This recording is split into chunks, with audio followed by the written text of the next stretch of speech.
Sa bawat paggising sa umaga, init na agad ang unang tumatama. Parehong init na ang panahon ang may dala at ang init ng aking nadarama. Heto na naman ang buwan ng Marso, buwan na kung saan mas aktibo ang mga bumbero.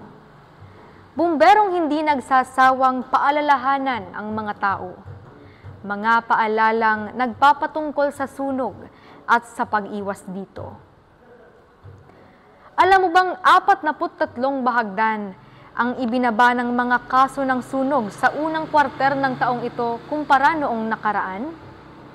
At dahil nagkukumpara na lang din naman, alam mo bang ang lagablab ng damdamin ko sa iyo'y hindi matutumbasan? Hindi matutumbasan ng lakas ng apoy ng mga tuyong kahoy na sinilaban at hindi kagaya ng pagbaba ng kaso ng mga sunog sa talaan.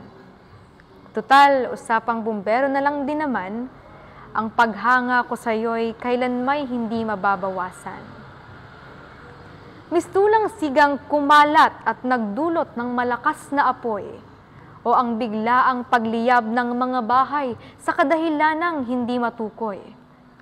Hindi matukoy kung iyon bang mga bentilador na naiwan sa saksakan o yung sinaing na nakaligtaan hanggang sa sumabog ang kalan. Maaaring lahat ng iyon ay nagsimula sa kawalan ng pag-iingat. Oo na, inaamin ko na, nalingat lang ako saglit, biglang ikaw na ang kinakikiligan ng puso kong lubos na nahalina.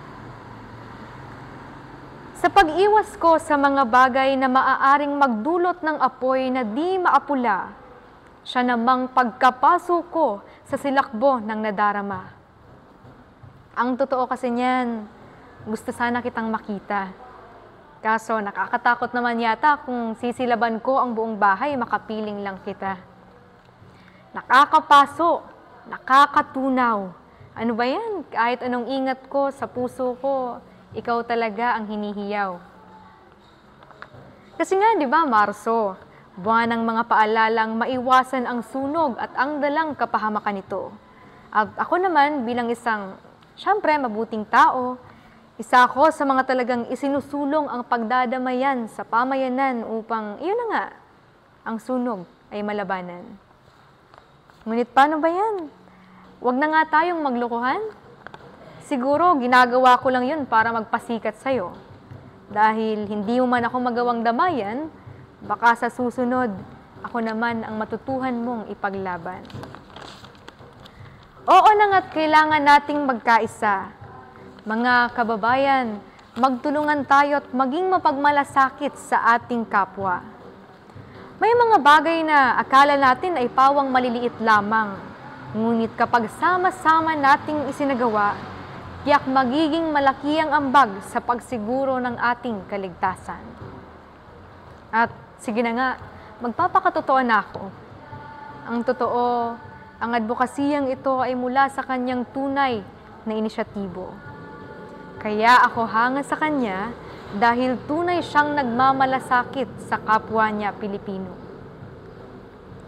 Kaya naman ibinabahagi ko ito sa inyo upang ang ningas na nagpasiklab sa aking damdamin ay hindi lang manatili sa aking puso, kundi maipasa ko rin sa inyo at sabay-sabay na tayo. Sama-sama tayong iwasan ang mga katakot-takot na pagliyab na kailangang tupukin ng mga bumbero. Kaya naman tulad nitong paghangang nag-aalab, maging maliwanag din sana ang sindi ng mitsa sa puso nating naglalagablab. Naglalagablab ng malasakit ng pagkalingang sumisiklab. Kung kaya't payong kaibigan lang, mag-ingat at gawin ang lahat. Labanan natin ang pagkawala ng mga tahanan at maging ng mga kabuhayan. Dahil sa pamayanang nagdadamayan, ang sunog ay maiiwasan.